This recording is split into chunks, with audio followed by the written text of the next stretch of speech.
പ്രിയപ്പെട്ട സുഹൃത്തുക്കളെ, എൻ്റെ പേര് അമീറാണ്. കുറച്ച് പേർക്ക് അറിയായിരിക്കും. ഞാനിപ്പോൾ ഈ വീഡിയോ എടുക്കുന്നതിൻ്റെ ഉദ്ദേശം വേറൊന്നുമല്ല. നമ്മുടെ സ്വിഗ്ഗിയുടെ സമരം 16-ാം തീയതി പ്രഖ്യാപിച്ചിട്ടുണ്ട്. സ്വിഗ്ഗി മാനേജ്മെൻറ്റുമായിട്ടുള്ള ഫൈറ്റ് തുടങ്ങാനിരിക്കുകയാണ്. ഇന്ന് ഒരു ബൈക്ക് റാലി ഉണ്ടായിരുന്നു ലേബർ കമ്മീഷൻ ഓഫീസിലേക്ക്.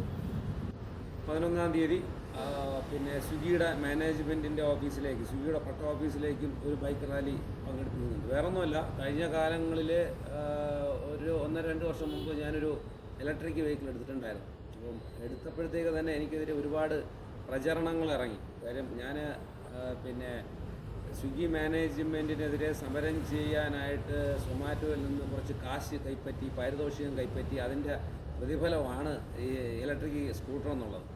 ഇപ്പോൾ ഇലക്ട്രിക് സ്കൂട്ടറിൻ്റെ ചെറിയ ബാറ്ററിയുടെ പ്രോബ്ലം ആയതുകൊണ്ട് തന്നെ ഇപ്പോൾ സർവീസ് കൊടുത്തേക്കണം. എൻ്റെ പഴയ ബൈക്കും കംപ്ലൈൻ്റാണ്. അപ്പോൾ 2 ദിവസം ഞാൻ വഴിയിലായിപ്പോയി. അപ്പോൾ തിരിച്ച് ഞാനത് എൻജിൻ പണിയുടെ വണ്ടിയാണ് തിരിച്ചു കൊണ്ടുവന്ന് ഞാൻ വർക്ക്ഷോപ്പിൽ കൊടുത്തു. അപ്പോൾ അത് റെഡിയാക്കിയിട്ട് ഇന്ന് തന്നാൽ മതി എന്ന് പറഞ്ഞു. ഇപ്പോൾ നമ്മുടെ സുഹൃത്തിൻ്റെ വാഹനം വെച്ചിട്ടാണ് ഞാൻ ഇന്നലെ യൂസ് ചെയ്തത്. അപ്പോൾ ഇന്ന് ഞാൻ ഈ വാഹനം ഇറക്കുകയാണ്.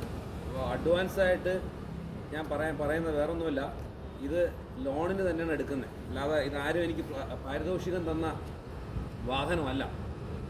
അതാണ് ഞാനിത് പറയാൻ ഉദ്ദേശിക്കുന്നത്. അപ്പോൾ നാളെകളിൽ ഇതുപോലെയുള്ള പിന്നെ റൂമറുകളായിട്ട് വരാൻ സാധ്യതയുണ്ട് പലരും. അതുകൊണ്ട് അഡ്വാൻസായിട്ട് ഞാനൊരു വീഡിയോ ഇറക്കുന്നുണ്ട്. ഇതിൻ്റെ ലോണ് ബാക്കി കാര്യങ്ങളും ഞാൻ സൈൻ ചെയ്തതെല്ലാം പിന്നെ ഒരു വീഡിയോ ഉണ്ട്. അതും കൂടെ ഞാൻ ഇതിൻ്റെ കൂടെ അപ്ലോഡ് ചെയ്യാം. ഓക്കെ, നന്ദി, നമസ്കാരം. സുഹൃത്തുക്കളെ, ഞാനിപ്പോൾ തിരുവനന്തപുരം സെക്രട്ടേറിയറ്റിന് മുന്നിലുള്ള മരക്കാർ ഹോണ്ടയിലാണ്.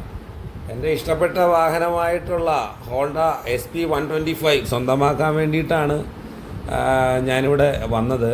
മുൻകാലങ്ങളിലും ഞാൻ ഹോണ്ടയുടെ വാഹനം തന്നെയായിരുന്നു ഉപയോഗിച്ചുകൊണ്ടിരുന്നത്. എന്തായാലും ഞാനിവിടെ വന്നു. ഇവിടുത്തെ പിന്നെ സ്റ്റാഫുകളെല്ലാം നല്ല രീതിയിലാണ് നമ്മളോട് ബിഹേവ് ചെയ്തത്. കൃത്യമായിട്ട് അവർ ഇവിടുന്ന് വാഹനം എടുക്കാൻ വേണ്ടിയിട്ട് കിട്ടാവുന്ന ലോണുകളെല്ലാം പരീക്ഷിക്കാൻ പറഞ്ഞു. പരീക്ഷിച്ചു. അവസാനം ചോള ഫിനാൻസാണ് എനിക്ക് ലോണ് സാങ്ഷനാക്കി തന്നത്. ഏകദേശം 1 ലക്ഷത്തി ചില്ലറ രൂപ അവർ ലോണ് എനിക്ക് അപ്രൂവലാക്കി തന്നിട്ടുണ്ടായിരുന്നു.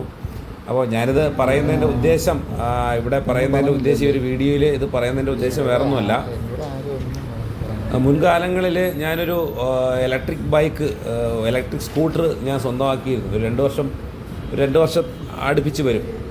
പക്ഷേ ആ വാഹനം എനിക്ക് കിട്ടിയപ്പോൾ ആ കാലയളവിലാണ് സ്വിഗ്ഗി മാനേജ്മെൻറ്റുമായിട്ട് all India gig workers union CITU സമരം പ്രഖ്യാപിച്ചുകൊണ്ട് മുന്നോട്ട് പോയിക്കൊണ്ടിരുന്നത്.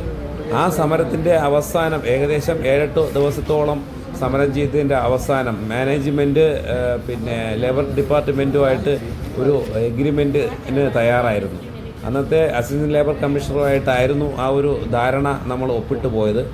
പക്ഷേ സ്വിഗ്ഗി മാനേജ്മെൻറ്റ് അത് വിദഗ്ധമായിക്കൊണ്ട് തന്നെ ലേബർ ഡിപ്പാർട്ട്മെൻറ്റിനെയും ട്രേഡ് യൂണിയനെയും കബളിപ്പിക്കുകയും ആ എഗ്രിമെൻറ്റ് വയലേറ്റ് ചെയ്യുകയും ചെയ്തിരുന്നു.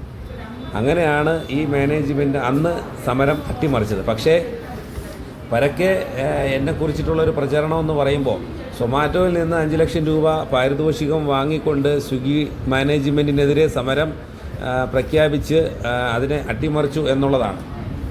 അപ്പോൾ ഏറെക്കുറെ ആൾക്കാരും ഇങ്ങനെ പറഞ്ഞു നടക്കുന്നതും കുറച്ച് ആൾക്കാർ എന്നെക്കുറിച്ചിട്ടുള്ള പ്രചരണം നടത്തിക്കൊണ്ടിരിക്കുന്നതും ഇതായതുകൊണ്ട് തന്നെ ഇപ്പോൾ സ്വിഗ്ഗി മാനേജ്മെൻറ്റുമായിട്ട് പിന്നെയും സമരത്തിൽ വേണ്ടിയിട്ട് പോവുകയാണ്. 16-ാം തീയതി സമരം പ്രഖ്യാപിച്ചിട്ടുണ്ട്. അപ്പോൾ ആ സമരം പ്രഖ്യാപിക്കുന്നതിന് മുമ്പ് ഞാൻ ഈ വാഹനം എടുക്കുമ്പോൾ അതും ഇതുപോലെ ഒരു കള്ളപ്രചരണത്തിലേക്ക് വരും. അതുകൊണ്ടാണ് ഞാനിതിപ്പോൾ ഇവിടെ ആവർത്തിച്ച് പറയുന്നത്.